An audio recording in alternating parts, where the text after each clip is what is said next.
All right, let's talk about rod selection. Rod selection is really determined by two things. First, scenario. Where are you going to be fishing? Are you going to be fishing structure and cover, where it's going to require more of a medium heavy to a heavy action rod?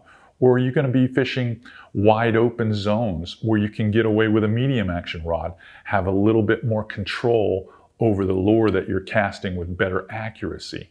So that's one important factor in choosing a rod. The second important factor of choosing a rod is your lure choice. So when you're choosing a lure, there's a spec on the rod itself, and we will show you this, that tells you what lure weight this rod handles best. It is very important that you don't underweight or overweight the rod. And that will later determine what main line you're going to run, and we're going to cover that in the next section. So for me, a typical perfect rod for red fishing in most scenarios is going to be a 7-foot medium action rod that has a line weight that's probably going to be somewhere between 8 and 16 pounds, or maybe 10 to 17 pounds. Those seem to be the best rods for most of the lure choices that you're going to have for targeting redfish.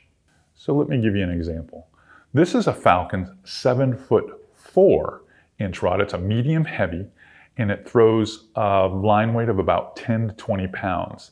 Now for this particular rod, which is a little bit outside the norm for me, I like to use this for power fishing techniques. If I'm throwing a 1/4 ounce or a little bit heavier jig as a bucktail, or a paddle tail that's going to have a 4 or 5-inch tail.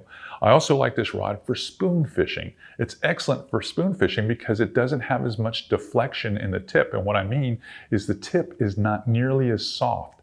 So when I'm making a long cast with a 1/4 or 3/8 ounce spoon and I'm rolling it back, if a redfish is following this bait and I come tight on it, I'll be able to knock the slack out of it. And even though the fish is still moving toward me, I'll be able to get great hook penetration.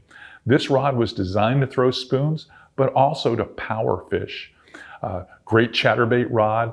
When I think of the 7-foot 4 Clearwater rod from Falcon, I always think bladed baits and power fishing.